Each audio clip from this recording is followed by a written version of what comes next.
Hello guys, tutorial ko lang yung nanood lang din naman ako sa YouTube, so para sa dagdag information lang po, kung paano ma-maximize yung VRAM nyo po para hindi kayo lag sa mga games nyo. Punta po kayo dito sa may BIOS nyo po.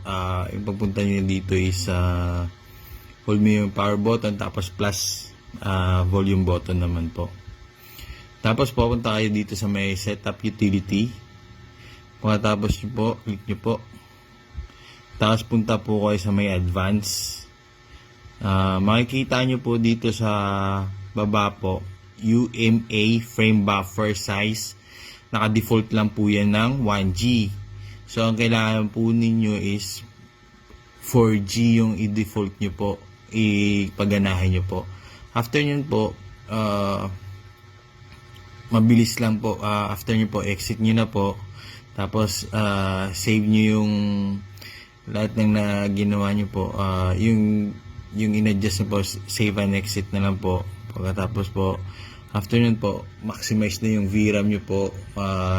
Yung mga games nyo po hindi na laggy. Kahit wala kayong i-adjust ng mga settings, hindi siya lag dun sa mga games nyo po. Thank you.